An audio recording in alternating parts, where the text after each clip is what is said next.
Welcome back. Thank you all for joining me again for another episode of Under the Influence.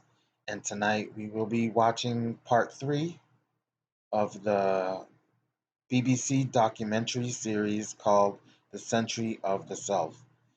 And this series, if you haven't seen the other parts, I suggest you check it out, is about marketing, the history of marketing and public relations. This is a great documentary if you're into marketing and psychology. So before we start, I'm just going to smoke a joint, get under the influence, and we'll begin shortly. Hey, we are back. Don't settle for anything less than you can be. Make your life a masterpiece. This is a series about how Sigmund Freud's ideas about the unconscious mind have been used by those in power to control the masses in an age of democracy. Last week's episode showed how Freud's ideas spread throughout America in the 1950s. They were promoted by his daughter Anna and by Freud's nephew Edward Bernays, who invented public relations. He brought Freud's theories into the heart of advertising and marketing. A man like you? I mean, with a car like this? What they both believed was that underneath all human beings was a hidden, irrational self, which needed to be controlled, both for the good of individuals and the stability of society. But the Freuds were about to be toppled from power by opponents who said they were wrong about human nature. The inner self did not need to be repressed and controlled. It should be encouraged to express itself.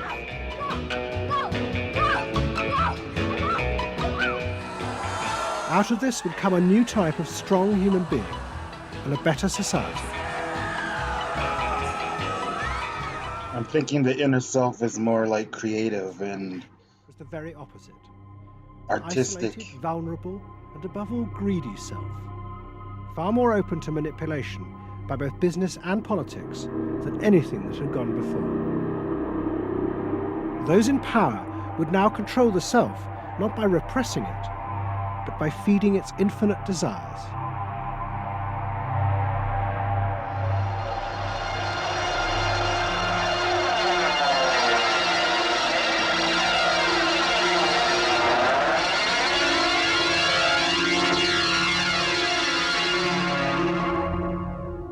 What goes on here is the liberation of feeling. In other words, feelings, not just memories, that have been suppressed. For example, screaming, crying, anger. You get a person who's really angry, and they're going to let it out. No! No! I could kill you! I'm an old man. Listen, I can't get all the strength into this that young people would get if they had those feelings. That wasn't bad. In the 1950s, a small group of renegade psychoanalysts began a new form of therapy. They worked in small rooms in New York City and encouraged their patients to express their feelings openly. I want help. I do. I want help. It was a direct attack on the ideas of the Freudian psychoanalysts, who had become rich and powerful, teaching Americans how to control their feelings. In Freud's work, you see, they were afraid of the feelings. They believed that what they wanted was contained people, very proper, doing the right thing and living a proper life. That's what they wanted, but not an intense emotional life. Freud wasn't emotional himself. I mean, he's an intellect, Freud. I was an intellect too, I know, but I'm also more than that now. He said an intense and emotional life. Isn't that what a lot of disorders, mental disorders lately are? People who can't balance their emotions. They can't control them. The leader of this group was a man hated by Freud and his family. He was called Wilhelm Reich.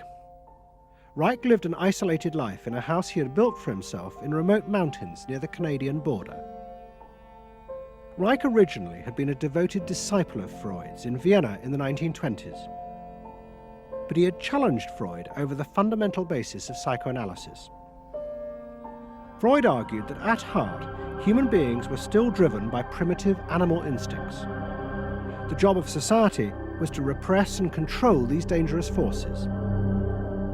Reich believed the complete opposite. The unconscious forces inside the human mind, he said, were good.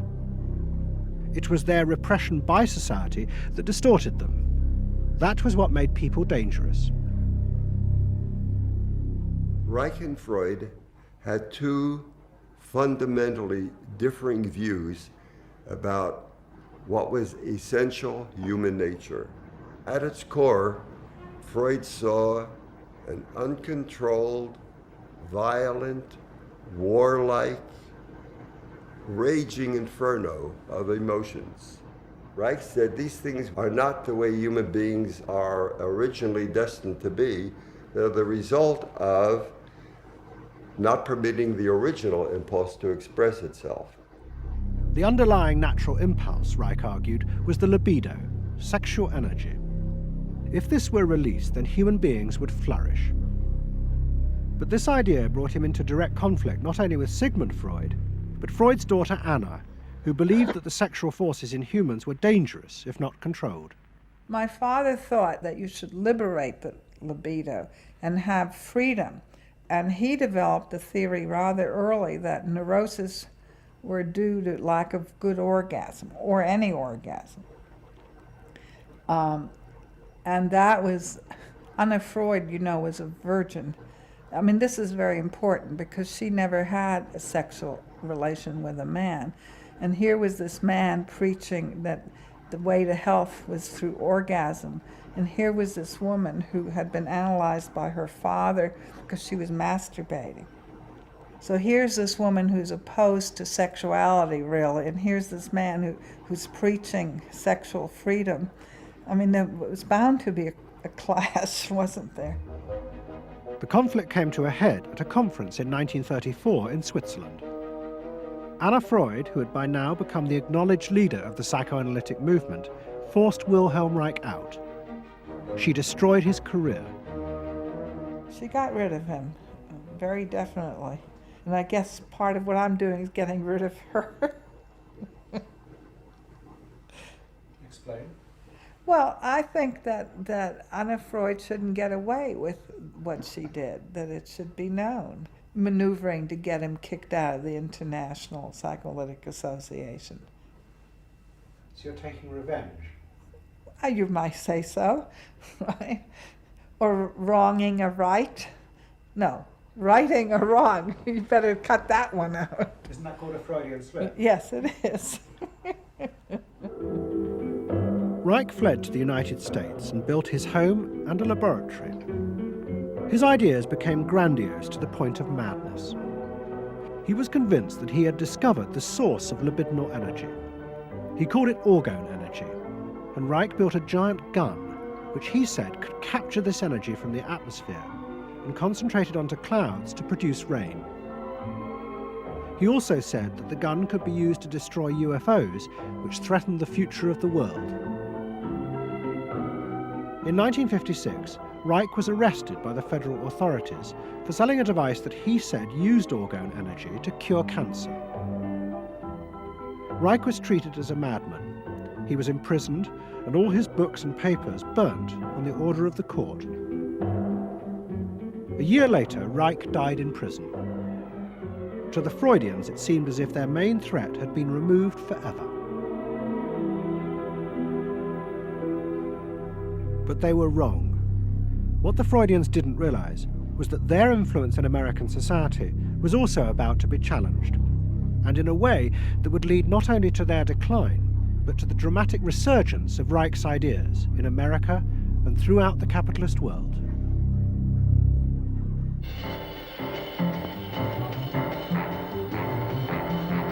The consumer is king. His whim makes or unmakes manufacturers, wholesalers, and retailers. Whoever wins his confidence wins the game. Whoever loses his confidence is lost. By the late 50s, psychoanalysis had become deeply involved in driving consumerism in America.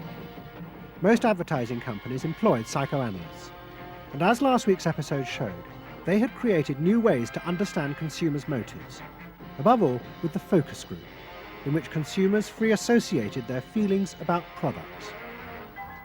Out of this came new ways to market products by appealing to the hidden unconscious desires of the consumer. Neutral stimulus, memorability, sheer deception, great tilt-away steering wheel, symbolic, a dream saying the mistress. something intimate is going on. But in the early 60s, a new generation emerged who attacked this. They accused American business of using psychological techniques to manipulate people's feelings and turn them into ideal consumers. Advertising was manipulation. It was a way to get you to do something that didn't come out of you. It came out of somebody else. Somebody else said, this year you should be wearing powder pink shirts with matching powder pink buck shoes. And I said, why? That's not who I am. That's who somebody else is. They wanted you to be somebody who would buy their stuff. This whole feeling of being somebody else's tool. I don't want to be that. I don't want to be somebody else's man. I want to be me. In the mid-60s, a protest movement began on America's campuses. One of the students' main targets was corporate America. They accused the corporations of brainwashing the American public. Consumerism was not just a way of making money, it had become the means of keeping the masses docile, while allowing the government to pursue a violent and illegal war in Vietnam. The student's mentor was a famous radical philosopher called Herbert Marcuse. Marcuse had studied psychoanalysis and was a fierce critic of the Freudians. They had, he said, helped to create a world in which people were reduced to expressing their feelings and identities through mass-produced objects. It resulted in what he called one-dimensional man, conformist and repressed. The psychoanalysts had become the corrupt agents of those who ruled America. It was one of the most striking phenomena to see to what extent the ruling power structure could manipulate, manage and control not only the consciousness, but also the subconscious and unconscious of the individuals.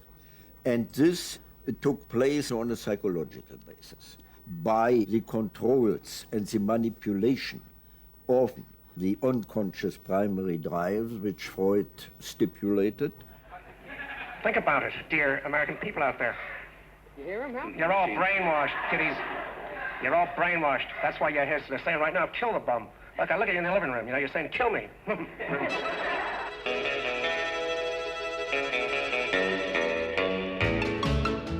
Following the logic of Marcuse's argument, the new student left set out to attack this system of social control.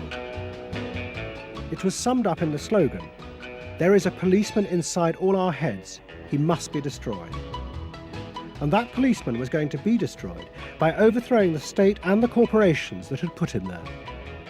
One group, the Weathermen, began a series of bomb attacks on companies that they said both controlled people's minds through consumer products and made the weapons being used in Vietnam. There's no way to be committed to nonviolence in the middle of the most violent society that history's ever created. I'm not committed to nonviolence in any way. We want to live a life that isn't based on materialistic values, and yet the whole system of government and the economy of America is based on profit, on personal greed and selfishness. So that in order to be human, in order to love each other and be equal with each other and not place each other in roles, we have to destroy the kind of government that keeps us from asserting our positive values of life. But the American state fought back violently. At the Democratic Convention in Chicago in 1968, the police and the National Guard were unleashed to attack thousands of demonstrators. It was the start of a phase of ruthless repression of the New Left in America. It culminated in the killing of 4 students at Kent State University 18 months later. In the face of this, the left began to fall apart. We had met the force of the state. It was much bigger and stronger and more powerful than we realized. And at that point, what seemed to happen was that there was a change in tactics. Confronted by this violent repression, many in the New Left began to turn to a new idea. If it was impossible to get the policeman out of one's head by overthrowing the state, instead one should find a way of getting inside one's own mind and removing the controls implanted there by the state and the corporations. Out of this would come a new self, and thus a new society.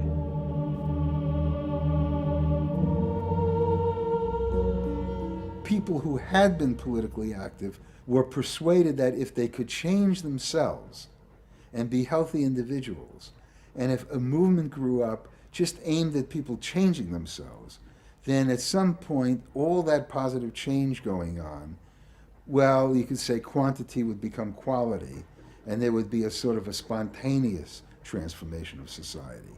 But political activism was not required. It's about making a new you, that if enough people changed the way they were, that the society would change. So the personal became political? Yes, the personal became political. Without changing the personal, you didn't stand a chance of changing the political. Coming up against the state power of the United States was not an option. I mean, they outgunned us. And to produce the new self, they turned to the ideas and techniques of Wilhelm Reich. Since his death, a small group of psychotherapists have been developing techniques based on Reich's ideas. Their aim was to invent ways that would allow individuals to free themselves from the controls implanted in their minds by society. Their center was a tiny old motel on the remote coast of California. It was called the Esalen Institute. The dominant figure at Esalen was a psychoanalyst called Fritz Perls. Perls had been trained by Reich and had developed a form of group encounter in which he pushed individuals to publicly express the feelings inside them that society had said were dangerous and should be repressed. It's a basic fear of that thing inside me, like a little demon in there. It doesn't come out very often. It's really hard to get it out. Now put the thing inside you on that chair and talk to it. Perls used to call this getting on the hot seat in front of a group. If this were the hot seat and you were Perls, and you would guide me into this process of self-enactment, self-revelation, of staying present to all the parts of yourself and noticing it, and then taking ownership of this. As the demon? Yeah. Yes, I can come out. I can come right out of him, and I can push him aside. And you, say you. I can push you aside. Yeah. Be the demon with each one of us. I can make you all cry. I can make you all feel terrible. Maybe even forever. I can make the mouth, this mouth here, do things and say things. I can almost destroy anyone, each one of you, if I get out. There isn't one of you that I would spare. Not even you. Yeah. How do you feel now? What type of person are they talking about, though? I feel better. I feel very honest. I've never had those thoughts about people or anything like In other that. words, taking ownership of who you are and how you act and how you feel. Your whole being in the world. In other words, giving you autonomy, owning your freedom. I'm frightening. When I have my power, I am frightening. Say, I frighten you with my power. I frighten you with my power. Now, where do you feel your power? In your hands? In your muscles? Where else? Wake up! I want you to do for me, God damn you! Okay. Stop it. You. It was not phony movement. That's what I wanted to do, and I did it. What Pearls and others working at Esalen believed was that they were creating ways that allowed individuals to express their true inner selves. I want them to applaud for me. Out of this, they believed, would come new autonomous beings free of social conditioning. To the left, defeated in the wake of Chicago, it was an enormously attractive idea. These techniques could be used to unleash a new, powerful self, strong enough to overthrow the old order.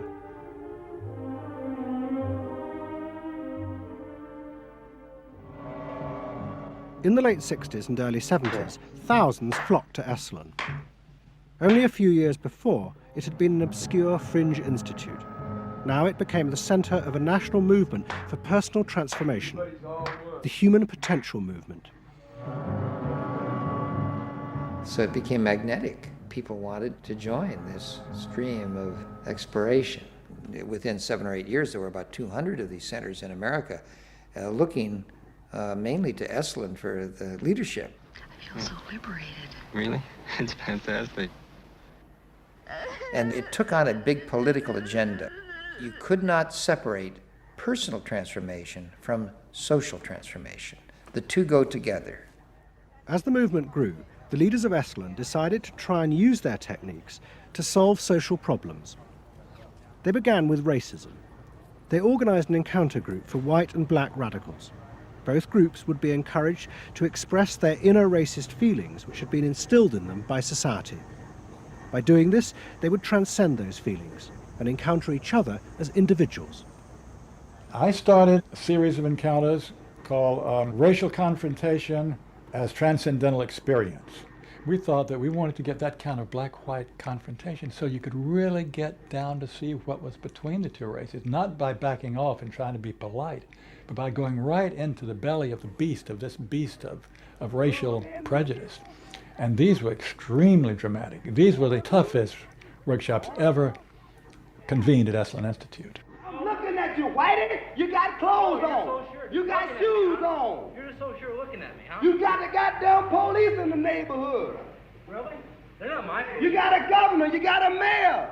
Oh, really? You got the president. You got ambassadors. You can vote, too. You got debts in Vietnam. That's the benefits of slave labor. You got buildings, skyscrapers that you dominate and control economically and politically. And tell me that it's not yours. It's yours, too. Then the blacks all got together and attacked the whites. And they just let us have it. What they call it was peeping somebody. Peeping somebody means peeping into their secrets, into their phoniness and so forth. Like the white liberal. Oh, they really got onto the white liberal, you know. So don't give me no shit about I'm free. You're a goddamn liar, you white pink son of a bitch, you. Yeah, I wanna know what you came down here for. You want a black buck, huh? Yeah. You looking for a stud? Huh? Well, what did you come here for? You're sitting there with your legs all gap wide open, showing your drawers. Now, what'd you come here for? The black-white encounter How does groups this were a help? disaster. The black radicals saw it as an insidious attempt to destroy their power. By trying to turn them into liberated individuals, Esalen was removing the one thing that gave them power and confidence in their struggle against racism, their collective identity as blacks. For my reason. For your reason. Now dig this. Your reason for being here is different from my reason. So the Human Potential Movement turned to another social group who they believed would benefit from personal transformation. Nuns. And this time they were more successful. The Convent of the Immaculate Heart in Los Angeles was one of the largest seminaries in America. A group of radical psychotherapists approached the convent. They wanted to try out their techniques for personal liberation on individuals whose identities were defined by a series of external rules which they had deeply internalized.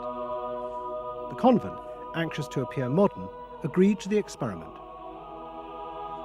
felt like I was being a hypocrite. And I wanted people to respect me for what I was, not for what I was wearing. And so I'm glad for the change. You feel frightened, but you'll go on. Oh, yeah, I'm scared to death, but it's worth it.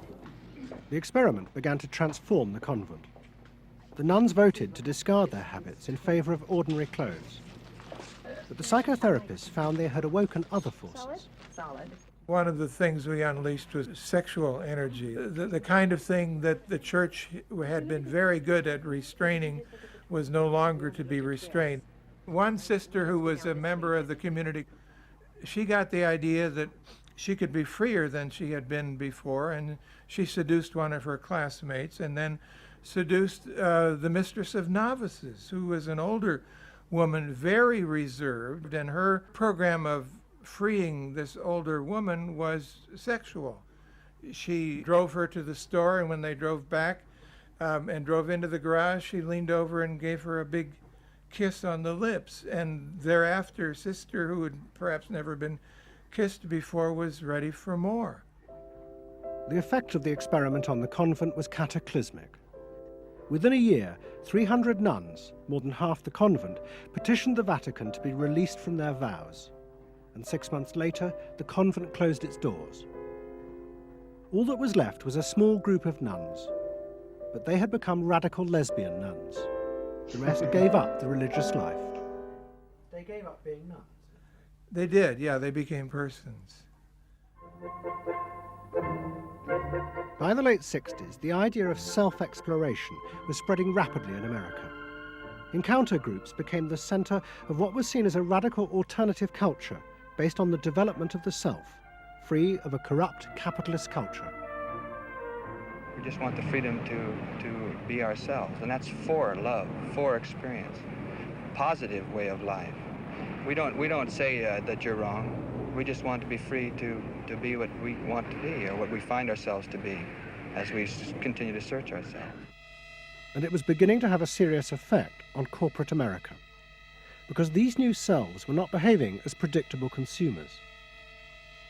The life insurance industry in particular was concerned that fewer and fewer college students were buying life insurance when they left university. They asked Daniel Yankelovich, America's leading market researcher, to investigate. He had studied psychoanalysis. The life insurance business, more than any other business at the time, was built on the Protestant ethic. You only bought life insurance if you were a person who sacrificed for the future. If you lived in the present, you had no need for life insurance. So they had some sense that maybe the sort of core values of the Protestant ethic were being challenged by some of these new values that were beginning to appear. And I was really astonished at what I found.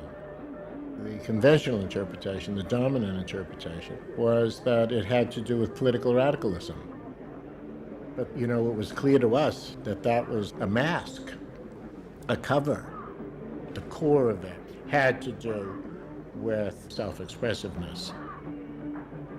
That this preoccupation with the self and the inner self, that was what was so important to people. The ability to be self-expressive. Wow, what a feeling! 300 miles to go. What out of sight. Yankelovich began to track the growth and behavior of these new expressive selves. What he told the corporations was that these new beings were consumers, but they no longer wanted anything that would place them within the narrow strata of American society. Instead, what they wanted were products that would express their individuality, their difference in a conformist world, the very things that US corporations did not make. Products have always had an emotional meaning. What was new was individuality.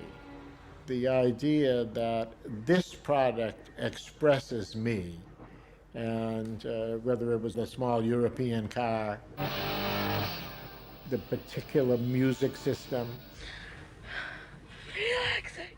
your presentation of self, your clothing.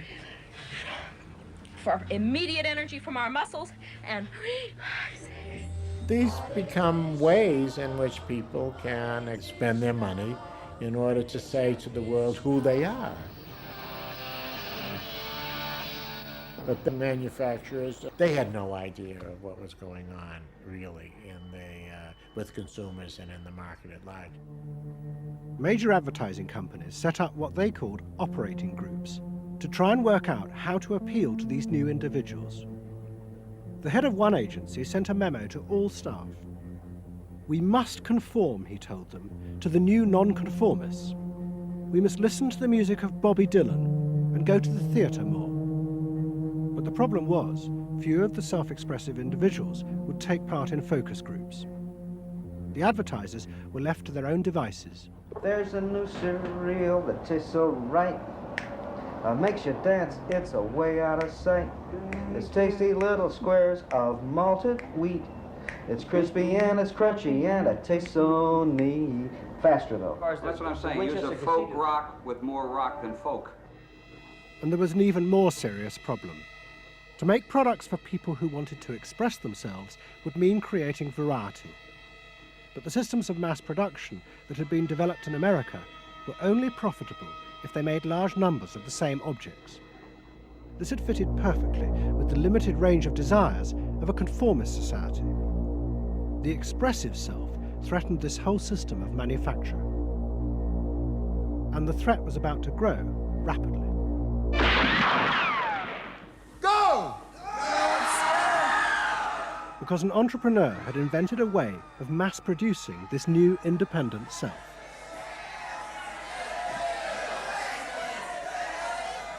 He was called Werner Erhard. Some of the stuff that we traditionally think of as being in your mind is actually in the world, because you're moving to that too. Erhard had invented a system called EST, Erhard Seminar Training. Hundreds of people came for weekend sessions to be taught how to be themselves. And EST was soon copied by other groups, like Exegesis in Britain. Many of Erhard's techniques came from the human potential movement, but he criticized the movement for not having gone far enough.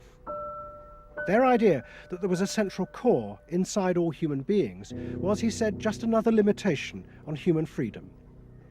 In reality, there was no fixed self, which meant that you could be anything that you wanted to be. The thesis of the human potential movement was that there was something really good down in there.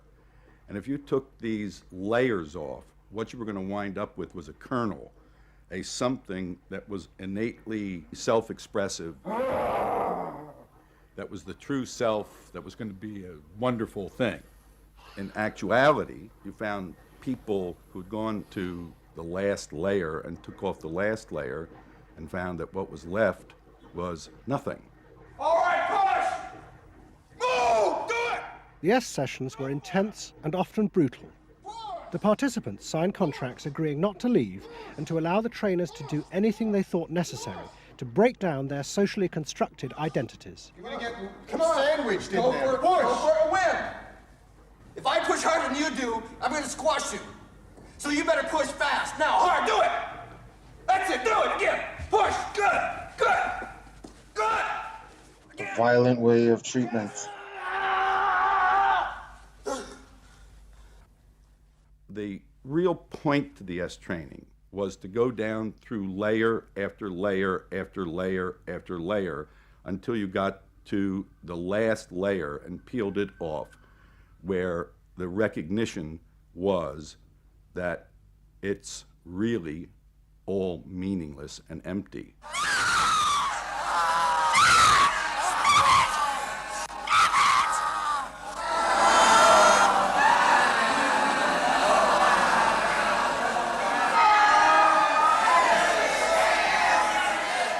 Now, that's existentialism's endpoint.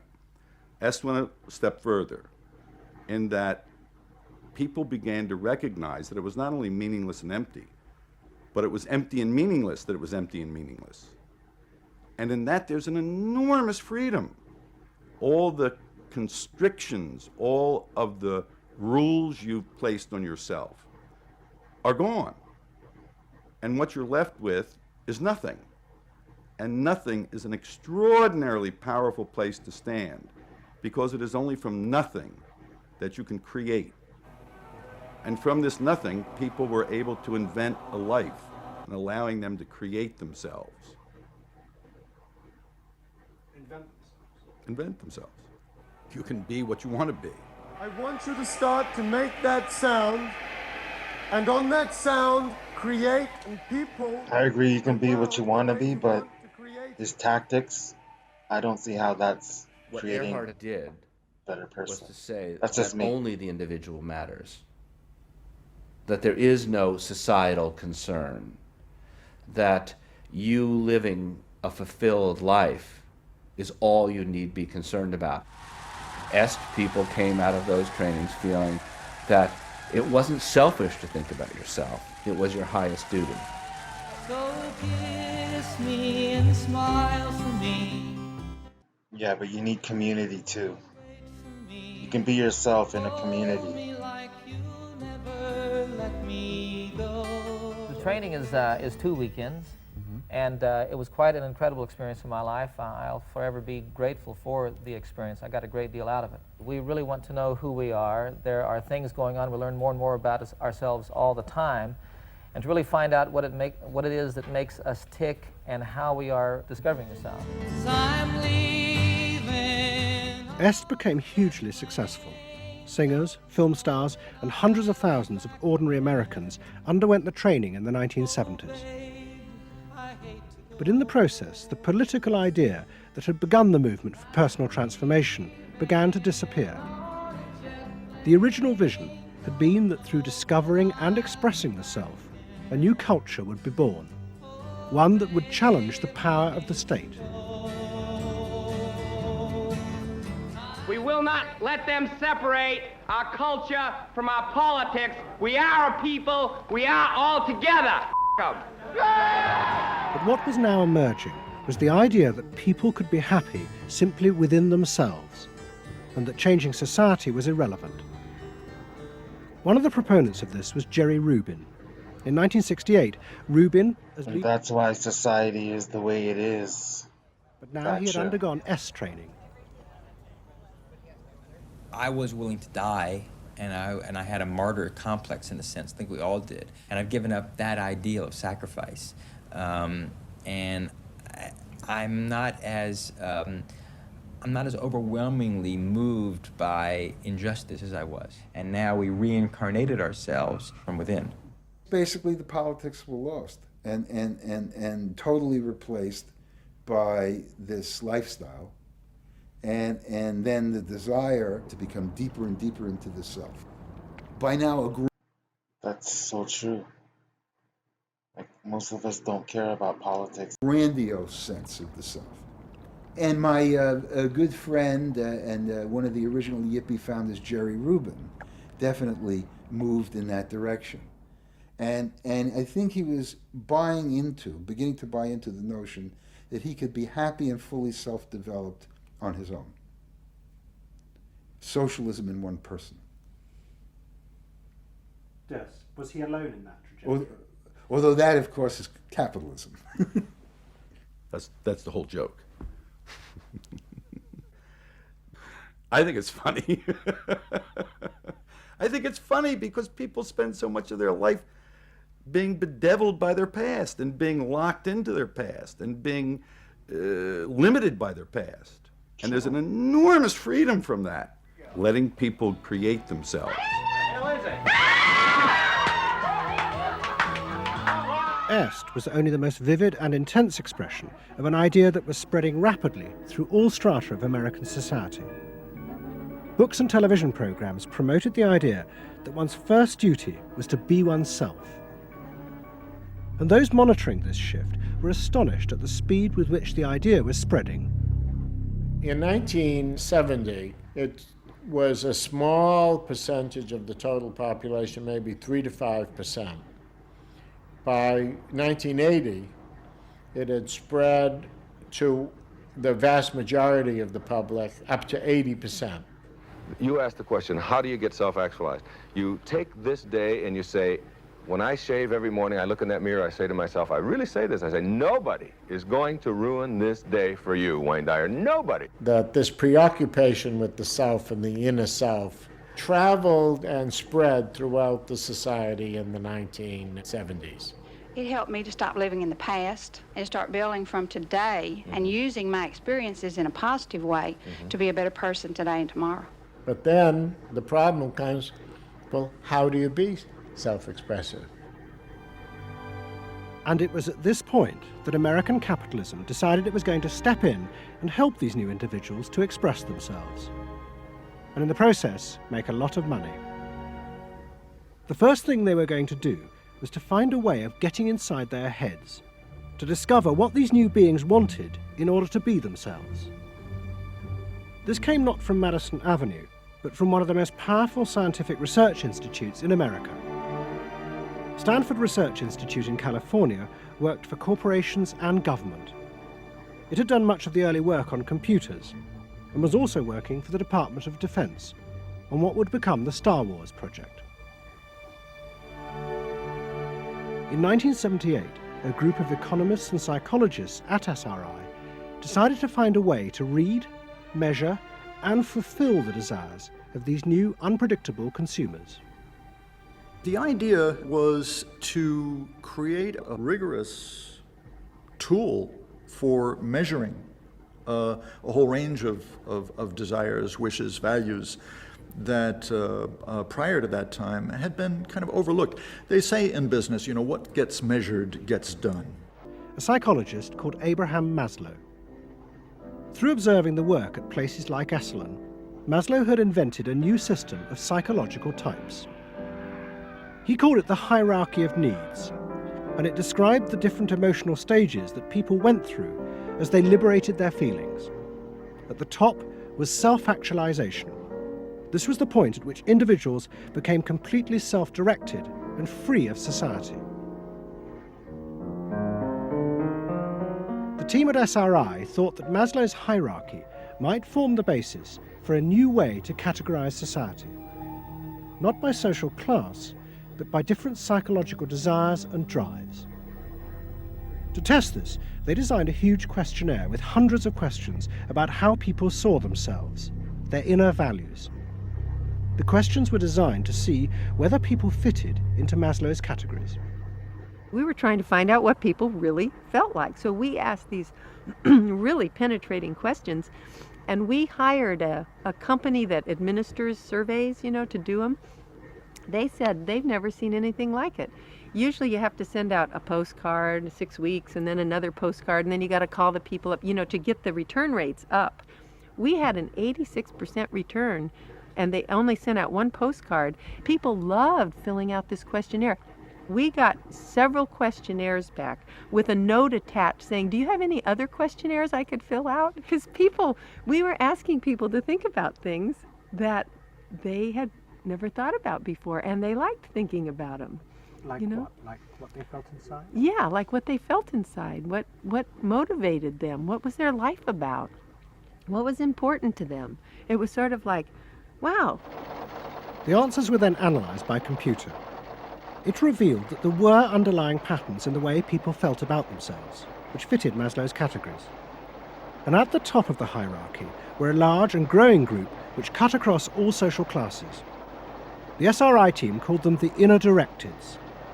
These were people who felt they were not defined by their place in society, but by the choices they made themselves. But what SRI discovered was that these people could be defined by the different patterns of behaviour through which they chose to express themselves. Self-expression was not infinite. It fell into identifiable types.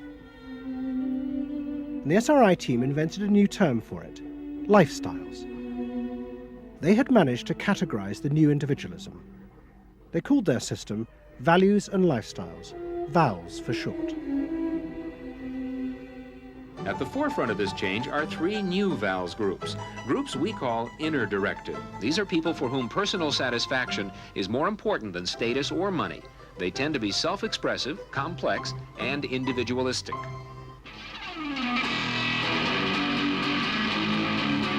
Rob is an I am me.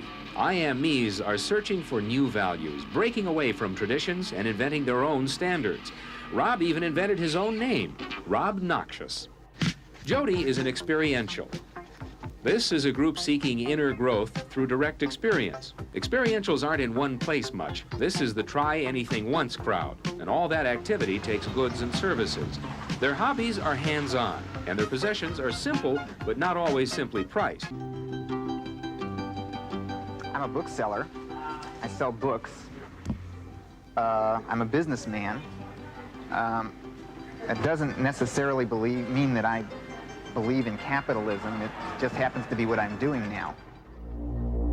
SRI created a simplified questionnaire with just 30 key questions.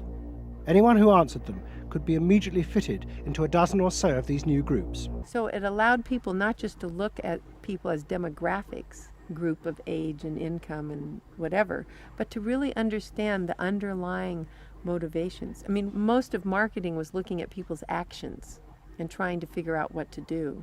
But what we were doing is we were trying to look more into people's underlying values so that we could predict what is their lifestyle, what kind of house do they live in, what kind of car do they drive.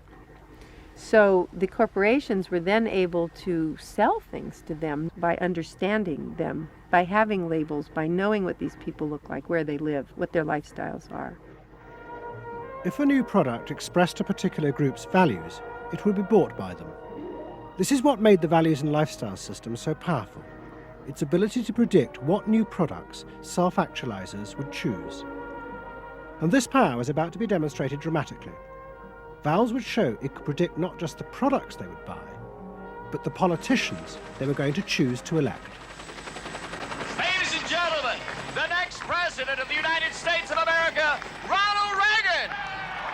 In 1980, Ronald Reagan ran for president. He and his advisors were convinced they could win on a program of a new individualism.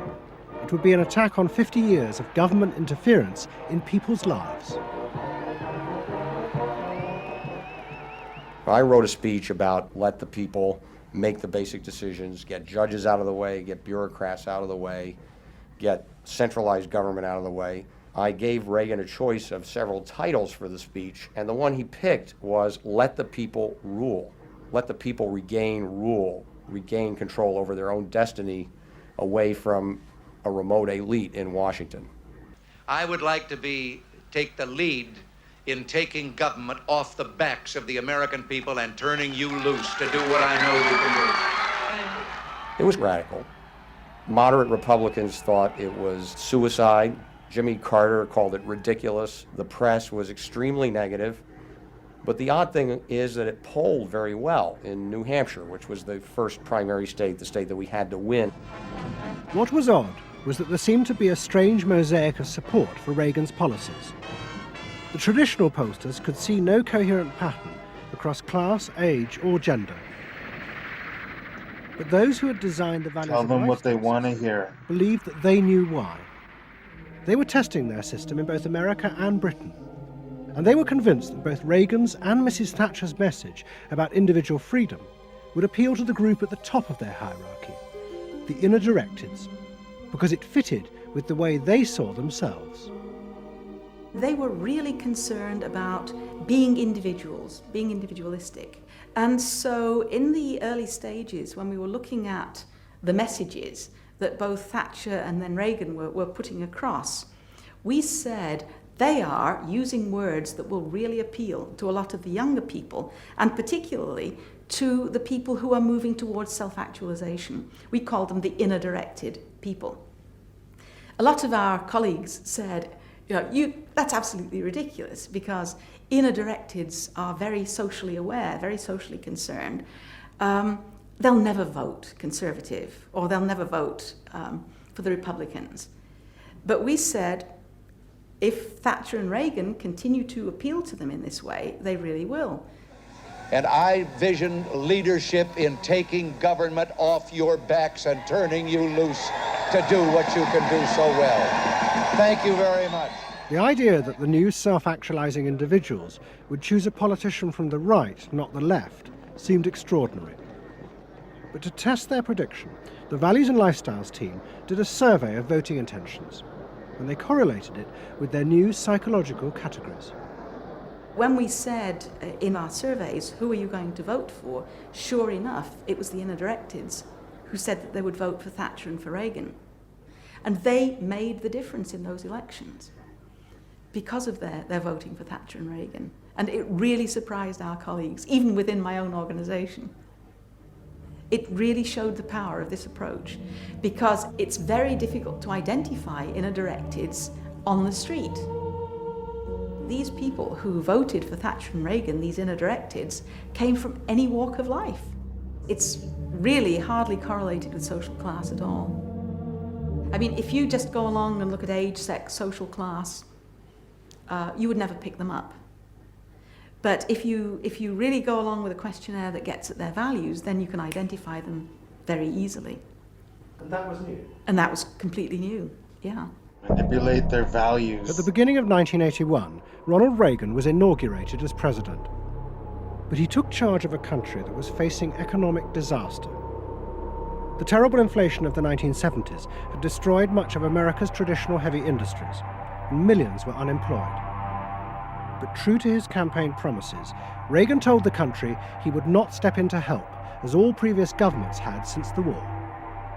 These United States are confronted with an economic affliction of great proportions. We suffer from the longest and one of the worst sustained inflations in our national history. Idle industries have cast workers into unemployment, human misery, and personal indignity. In this present crisis, government is not the solution to our problem. Government is the problem. But America's ailing economy was about to be rescued, not by government, but by the new groups that the market researchers had identified, the self-actualizing individuals. They were about to become the motor for what would be called the new economy. You can be what you want to be. So regarding V8, what do you really want? A tasty product that's good for me. What do you want that for? One technique is that we ask people the same question over and over and over again, and we say, what do you want? What do you really want? What do you want that for? And they start to talk about it, and they kind of get intimate with what's going on. What we're doing with that technique is unpeeling the onion. If you want to think of a person kind of having layers and layers and layers of protection and thoughts and behaviors and beliefs, we want to get to that center core. In the wake of the invention of values and lifestyles, a vast industry of psychological market research grew up. And the old technique of the focus group, invented by the Freudian psychoanalysts in the 50s, was used in a new and powerful way. The original aim of the focus group had been to find ways to entice people to buy a limited range of mass-produced goods. But now focus groups were used in a different way to explore the inner feelings of lifestyle groups, and out of that invent whole new ranges of products, which would allow those groups to express what they felt was their individuality. And the generation who had once rebelled against the conformity imposed by consumerism now embraced it, because it helped them to be themselves. What capitalism managed to do that was brilliant was to actually create products that people like me would be interested in, that people like Jerry Rubin would be interested in. Capitalism developed a whole industry at developing products that evoked a larger sense of self, that seemed to agree with us that the self was infinite, that you could be anything you wanted to be, that took our philosophy and agreed with it, and then created products that supposedly helped you, aids, that helped you be this limitless self. The product sells you a way of life, a way of being. The product sells you values. You dress this way, you live in a house like this, you have furniture like this, you use this computer. Do you have the regular jeans? Or? Oh, Gloria Vanderbilt does a lot, in denim, in silks, and in cotton. You eat in these restaurants, there are values there, hipness, coolness. This is not, I repeat, not a marketing scheme. So the notion that you could buy an identity replaced the original movement notion that you were perfectly free to create an identity. And you were perfectly free to change the world and make the world anything you wanted it to be. Well, what I wear is... now buy in an identity? A statement. And this vast range of new desires fitted perfectly with changes in industrial production. Computers now allowed manufacturers to economically produce short runs of consumer goods. The old restrictions of mass production disappeared, as did the worry that had bedeviled corporate America ever since mass production had been invented, that they would produce too many goods. With the new self, consumer desire seemed to have no limit. In the United States, the concern of companies was always that supply would outstrip demand, that we were producing too much, and that there was not a market for it. You don't hear that kind of talk anymore, because you've gone from a conception of a market of limited needs, and if you fill them, they're filled, to a market of unlimited, ever-changing needs dominated by self-expressiveness, that products and services can satisfy in an endless variety of ways, and ways that change all the time. And consequently, economies have unlimited horizons. Out of this explosion of desire came what seemed a never-ending consumer boom that regenerated the American economy.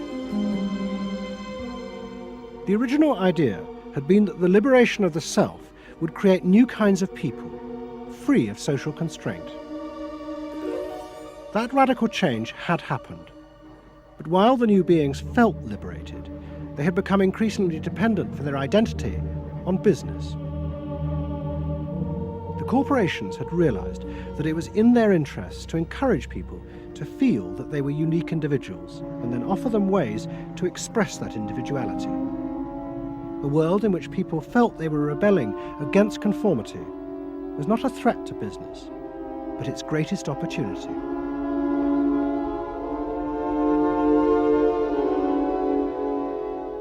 It was, in a sense, the triumph of the self. It was the triumph of a certain self-indulgence, a view that everything in the world and all moral judgment was appropriately viewed through the lens of personal satisfaction. Indeed, the ultimate ending point of that logic is that there is no society. There is only a bunch of individual people making individual choices to promote their own individual well-being.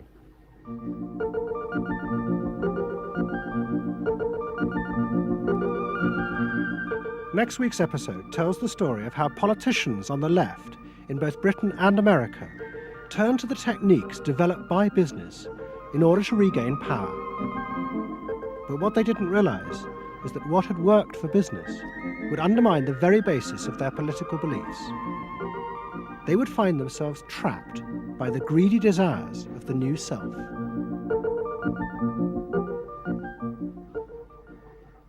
Yeah, so that was episode 3, Century of the Self. It's a lot to process, but there's a lot of things I don't understand. I'm still learning. So, but it seems like we took a weird turn in the 60s. Like, self-expression, I understand, but I don't understand the self-expression of anger and hatred and sadness. Like, I understand we need to release these emotions, but you need to understand, why are you having these emotions? Like, what made you so angry? Thoughts? Did something happen that made you angry or violent or sad? Or is it just things that are going on in your head? That's what I don't understand. Because I've seen a lot of people lose their shit because of thoughts they have in their head, but nothing's actually happened for them to, warrant that extreme behavior. So, I don't know. But it is interesting to look back at history and learn. I've learned a lot, and it's a lot to process. But I'm going to take a break, and see you next time.